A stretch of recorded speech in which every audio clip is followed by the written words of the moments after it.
అప్పుల బాధలు వెంటాడుతున్నాయా? అయితే 6 JVR వారి జాతిరత్నాలు ధరించండి. వెల్కమ్ టు మనం టీవీ ఉంది మన కోసం. నేను మీ జర్నలిస్ట్ మనోజ్. సో తుని కాన్స్టెన్సీలోని సిహెచ్ అగ్రహారం గ్రామం దగ్గర దంతెవాడ పంచాయతీలో ఉన్నాం మనం. సో సరిగ్గా నా వెనకాల కనిపిస్తున్నకుండా సో అక్కడే చిన్నారి జాహ్నవి తప్పిపోయింది. దాదాపు 10 రోజుల నుంచి ఈ యొక్క గాలింపు కొనసాగుతుంది. సో కానీ ఎలాంటి యూజ్ లేదు. ఇప్పటికే చాలామంది ఈ విషయం గురించి మాట్లాడుతున్నారు. సో ఏం జరిగింది, ఏం జరగలేదు, అసలు చిన్నారి ఎక్కడుంది అనే విషయానికి సంబంధించి చాలా డౌట్స్ ఉన్నాయి. సో వాస్తవానికి జూన్ 6 ఏదైతే శనివారం ఉదయం 11:30 ఆ అమ్మాయి తప్పిన తర్వాత సరిగ్గా హాఫ్ అన్ అవర్లోనే ఒక ప్రత్యక్ష సాక్షి ఫోన్ చేసి ఏదైతే ఆ పాప అడవిలోకి వెళ్తుందని, మీ ఇంట్లో మీ పాప ఉందా లేదా అని క్రాస్ చెక్ చేయమని కూడా అడిగినటువంటి నేపథ్యంలో ఆ అమ్మాయి అసలు అంత దూరం ఎలా వెళ్తుంది, ఎలాంటి తోడు లేకుండా 2.5 ఏళ్ళ అమ్మాయి వాళ్ళ అమ్మ, వాళ్ళ నాన్న, వాళ్ళ ఎవరో ఒకళ్ళు, వాళ్ళ అత్తగారు కావచ్చు, వాళ్ళ నానమ్మ కావచ్చు, ఇలాంటి వాళ్ళ హెల్ప్ లేకుండా అక్కడికి ఎలా వెళ్తుంది అనేది ఇప్పుడు చాలా పెద్ద టాస్క్గా మారింది. అండ్ చిన్నారి కేసులో కుక్క, పెంపుడు కుక్క చాలా కీలకమైన క్లూగా మారిన నేపథ్యంలో ఇప్పుడు ఆ కుక్క కూడా చనిపోయిన సిచ్యువేషన్. సో ఇలాంటి ఒక వరస్ట్ సినారియోలో పాప ఎక్కడుంది, అసలు సేఫ్గా ఉందా లేదా అనేది నిజంగా ఎవరికి అర్థం కావట్లేదు. సో ఇక్కడ దంతివాడలో ఉన్నాం ప్రజెంట్ మనం. తుని కాన్స్టిట్యున్సీలోని దంతివాడ పంచాయతీలో ఉన్నాం. సో కొంతమంది గ్రామస్తులతో మాట్లాడే ప్రయత్నం చేద్దాం. నమస్కారం అమ్మ. పాప అందరికీ బాధాకరంగా ఉంది. పాప బాగా క్షేమంగా ఉండాలని కోరుకుంటున్నాము. మరి ఆ పాప ఎక్కడ ఉంటుందో ఏంటో మనకు తెలియదండి. మాది దొండవాక, వాళ్ళది మా అగ్రవారం. మనకు తెలియదు. మేము షాపు అమ్ముకుంటాం, మేము ఇక్కడే ఉంటాం. కానీ కొంతమంది చెప్తుంది ఏంటంటే వాళ్ళు తోటలో ఉంటారు, వాళ్ళతో కొంచెం గొడవలు ఉన్నాయని చెప్తున్నారు. నిజంగా మరి మీకేమైనా ఐడియా ఉందా? అలాంటివి నాకు తెలవండి బాబు. మరి మా మగవాళ్ళు తిరగలుగుతా ఎక్కడికైనా వెళ్తారు, కానీ మేమైతే ఇంటి దగ్గర, షాపు దగ్గర. వాళ్ళు 3 సంవత్సరాలు అలా అయిందంట, తోటకు వచ్చారంట. అయితే ఇక్కడే ఉండేవారంట. మరి ఇప్పుడు దాకా ఏ అపాయం ఏది కూడా లేదు. మరి ఇప్పుడే అలా ఎంత జరిగిందో మనకు తెలియదు. మరి అదంతా దేవుడు. కానీ పోలీసు వాళ్ళు కొంతమంది జీడి పిక్కలు అమ్ముకునే వాళ్ళు, అక్కడ ఏరుకునే వాళ్ళు వస్తూ ఉంటారు. సరిగ్గా ఏదో ఊరు నుంచి అక్కడికి వచ్చారట, అప్పుడే ఈ అమ్మాయి మిస్ అవ్వటం. సో దీన్ని ఎలా చూడొచ్చు? మరి అలాంటివి నాకు తెలదండి. అలాంటివి నాకు తెలియదు. మరి మేము జీడి తోటలోకి కూడా వెళ్ళాం. మరి అలాగే అనుకుంటున్నారు. మనం అనుకోవడమే తప్ప మనకేం తెలియదు. అంటే వేరే ఊరు నుంచి ఈ ఊరికి వచ్చి జీడితో ఏదో ఊరు నుంచి వాళ్ళే వచ్చారు. మరి ఉన్న వాళ్ళు జీడి పిక్కల వాళ్ళు వస్తున్నారో లేదో మనకు తెలియదు. అదేనండి. మీ దగ్గరికి వస్తూ ఉంటారా జీడి పిక్కల వాళ్ళు, అమ్ముకునే వాళ్ళు ఎవరన్నా?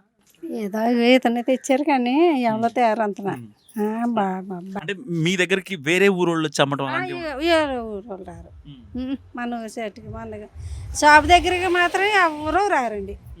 మా ఊరు వాళ్ళు ఎలా చిన్నపిల్లలు వాళ్ళు అయితే అలాంటి వాళ్ళు పరపెక్కలు ఏరుకున్న వాళ్ళే తెచ్చి ఇస్తూ ఉంటారు, అంతే. కొంతమంది ఆ అమ్మాయి వాళ్ళ అమ్మ, జాహ్నవి వాళ్ళ అమ్మ ఏడవట్లేదని, అసలు ఆవిడే అనుమానాస్పదంగా ఉందని మాట్లాడుతున్నారు. దీన్ని ఎలా చూడొచ్చు? ఒక్కో తల్లి పెద్ద రేగలు పెట్టుకుని ఎడుతుంది. ఒక్కో తల్లి ఏం చేస్తుంది, గుండెల్లో మెడగొడిపోయినట్టు అదో రకంగా మౌనంగా అయిపోద్ది. బిడ్డ పోయిన బాధాకరంలోని ఆ బిడ్డ అలా బాధపడిపోతుంది. మరి ఆ బిడ్డ ఎలా ఉందో నేను కూడా చూడలేదు వెళ్ళి. మరి అలా ఎడుతుంది. పిల్లలు తండ్రులు బాధపడుతున్నారు, వాళ్ళ కుటుంబం అంతా బాధపడుతున్నారు అని అంటున్నారు. ఆ మాట వాళ్ళకి ఇచ్చాను తప్ప మరి మనం వెళ్ళి చూడలేదు కదా. అవునండి. సరే, మీ పేరు?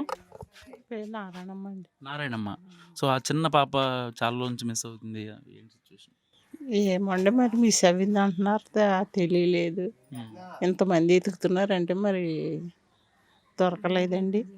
ఇంతకు ముందు ఇలాంటి ఏమన్నా జరిగింది? ఇప్పుడు జరగలేదండి, ఇలాంటి ఎక్కడ జరగలేదు, ఇక్కడే జరిగింది. ఇది చాలా చిత్రంగా ఉందండి బాబు. పిల్లల్ని కిడ్నాప్లు చేయడం కానీ, లేకపోతే ఎక్కడి నుంచో జీడిపెక్కలు ఏరుకొని వచ్చిన వాళ్ళు వేరే వాళ్ళు ఇది చేయడం కానీ, మనుషుల మీద దాడులు చేయడం కానీ, దొంగతనాలు అలాంటి ఏమీ జరగలేదండి బాబు. ఇప్పటికి ఏమీ జరగలేదు అలాంటి. ఇంకెంత మీద జరుగుతుంది ఏటో తెలియదు మరి. 10 రోజుల నుంచి చదువుతున్నా, ఇంకా కనీసం దొరకలేదండి. మరి పాప ఎక్కడ ఉందో క్షేమంగా రావాలని కోరుకుంటున్నాం మరి మేము. మరి పాప మిస్సింగ్ కేసులో సుమారుగా ఈ రోజుతోటి 11 రోజులు సుమారుగా వస్తుందండి. కాకపోతే మా ఊహాగానాల ప్రకారం ఏమనుకుంటున్నామంటే కిడ్నాప్ ఏమని చెప్పేసి భయపడుతుండే ఫైనల్గా. ఏంటంటే ఇప్పుడు మనకి పోలీసు వాళ్ళు అవనివ్వండి, లేదా ఎఫ్ఆర్ఎఫ్ బృందం అవనివ్వండి, తర్వాత ఫారెస్ట్ డిపార్ట్మెంట్ అవనివ్వండి, చాలా చాలా చాలా చక్కగా పిల్ల గురించి అయితే భగవంతుడు ఆశీస్సులు అందరూ వాళ్ళ మీద ఉండాలన్న ఆకాంక్షతోటే చాలా కష్టపడి పాపని ఏదో రకంగా వెతుకుదామన్న ఆందోళనలో ఉన్నారు తప్ప ఇంకో రకంగా ఏం కాదండి. చాలా బాగా టీము బాగా వర్క్ చేస్తుంది. కాకపోతే ఏంటంటే ఫైనల్గా జనాలు అనుకునేవి ఏంటంటే ఏదో రకంగా పిల్లని కిడ్నాప్ చేశారన్న ఆలోచనలో ఉన్నారండి ప్రజెంట్ అయితే చాలా మంది. చాలా వరకు 80%. ఫైనల్గా ఏమైందంటే ఇంకేదైనా పాప సుమారుగా 2 ఏళ్ళు అయ్యి 3వ సంవత్సరం వచ్చిందండి పాపకి. ఈ 3వ సంవత్సరంలో వెళ్ళిపోతే ఎంతవరకు వెళ్ళిపోద్దండి. కాకపోతే మినిమం ఆ ఫినిషింగ్కి కొండ వరకు సుమారుగా 3 కిలోమీటర్ల పైన ఉంటుందండి వాళ్ళ ఇంటికాడ నుంచి. మరి ఇంటికాడ నుంచి వెళ్ళి అక్కడ ఫినిషింగ్లో తలంటికి ఉన్నాయి అన్నది ఎంతవరకు వస్తాం అన్నది మరి మనం అంత అబ్జర్వేషన్ చేయలేదు. ఉన్నాయి అంటున్నారు, మన పోలీసులు కూడా ఎంక్వైరీ చేశారు. నిజమే పాపయ్యి ప్లస్ కుక్క కూడా అంటుకున్నాయని చెప్పేసి అన్నారు. ఈ లోపల కుక్క 4 రోజులు పోయిన తర్వాత వచ్చింది, బాగానే ఉంది. వచ్చిన కుక్క ఏమైందంటే డైరెక్టర్గా వాళ్ళ పెంపుకుడు కాబట్టి తల్లిదండ్రికి జాన్యవి తల్లిదండ్రికి వెళ్తే చున్ని పట్టుకొని లాగిందండి. లాగిన తర్వాత ఏమైందంటే ఆవిడేమనుకుందంటే అయితే పాప సేఫ్గానే ఉంది, నా కుక్క నా దగ్గరికి వచ్చింది కాబట్టి పాప సేఫ్గా ఉందని చెప్పి అనుకుంది. ఇది లాగి చున్నీ లాగి ఏం చేసిందంటే మళ్ళీ పరిగెట్టుకుని వెళ్ళిపోయిందండి. వెళ్ళిపోయిన తర్వాత ఈ లోపల మన పోలీస్ టీం అవనివ్వండి, ఎఫ్ఆర్ఎఫ్ ఈ టీం అందరూ కుక్క వెనకాల వెళ్ళడం జరిగింది. జరిగిన తర్వాత ఆ రోజు కనిపించింది. మళ్ళీ మర్నాడు వచ్చింది కుక్క, మర్నాడు వచ్చి కనిపించింది.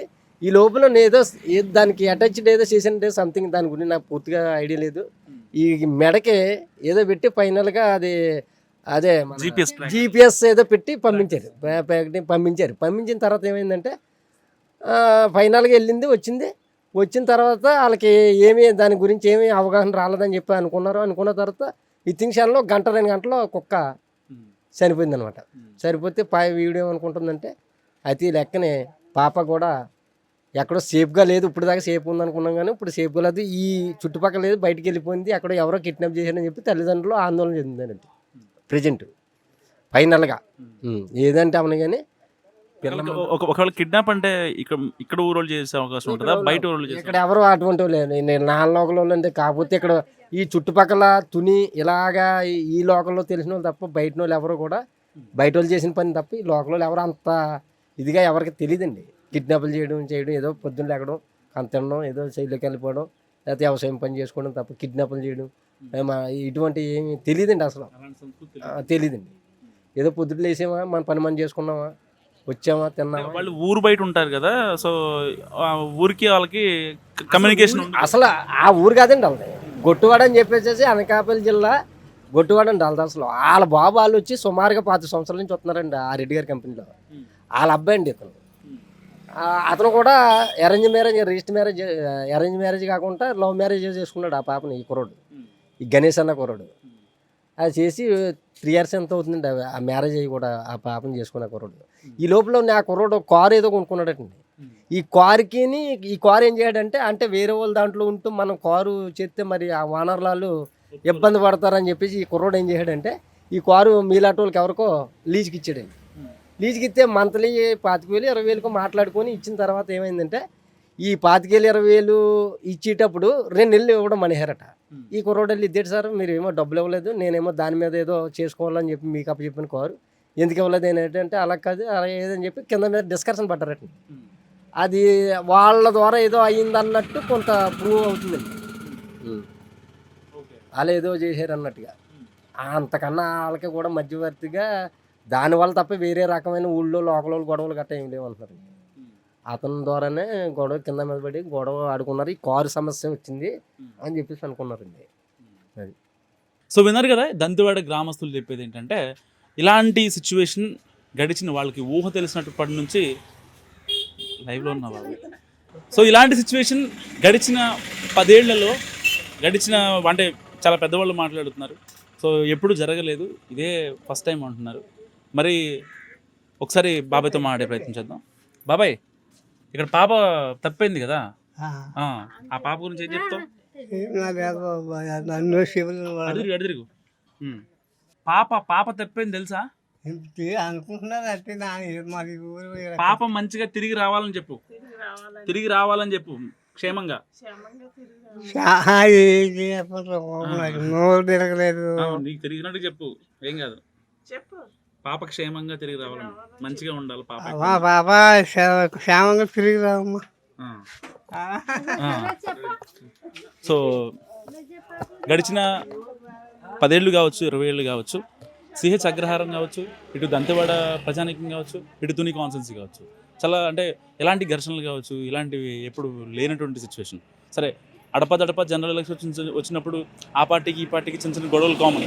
కానీ ఇంత పెద్ద ఎత్తున ఎన్డీఆర్ఎఫ్, ఎస్డీఆర్ఎఫ్, ఇటు రెవెన్యూ, పోలీసులు ఇంతమంది గాలిస్తున్నా ఆ చిన్నారి ఆచూకీ మాత్రం ఇప్పటికీ ఎలాంటి క్లూ కూడా దొరకనట్టు వచ్చింది. సో మరికొద్దిసేపట్లో ఈ యొక్క కుక్క పోస్ట్ మార్టం రిపోర్ట్ కూడా రానుంది. మరి నిజంగానే ఆ పాపకి ఏదన్నా అంటే ఎవరన్నా ఎత్తుకెళ్ళి ఆ అమ్మాయికి అంటే సేఫ్ అపహరించి తీసుకెళ్లారా, లేదా ఆ కుక్కకి మళ్ళీ ఏమన్నా క్లూ ఇచ్చే సిచ్యువేషన్ ఉందేమో అని చెప్పి ఆ కుక్కకి కూడా మందు పెట్టి దాన్ని చంపేశారా. సో ఇలాంటి సిచ్యువేషన్స్ డాట్స్ని కనెక్ట్ చేసుకునే పనిలో పడ్డారు పోలీసులు. సో ఎట్టి పరిస్థితుల్లో ఆ యొక్క కేసుని ఛేదించడానికి పోలీసులు అహర్నిశలు శ్రమిస్తున్నారు. ఇప్పటికే 10 రోజులుగా ఈ యొక్క గాలింపు కొనసాగుతుంది. ఇప్పటికీ స్టిల్ ఆ యొక్క మీకు కనిపిస్తున్నటువంటి కొండ దగ్గర ఇప్పటికీ స్టిల్ సర్చ్ ఆపరేషన్ కొనసాగుతుంది. సో పొద్దునుంచి వాళ్ళ అమ్మ వాళ్ళతో, వాళ్ళ నాన్న వాళ్ళతో, ఇటు వాళ్ళ నానమ్మ వాళ్ళతో కూడా మనం మాట్లాడిన సందర్భం ఉంది. సో ఎవరైనా చెప్పేది ఒకటే, పాప క్షేమంగా రావాలని చెప్పి. సో కెమెరామెన్ నాయుడుతో మనోజ్, మనం టీవీ, తుని.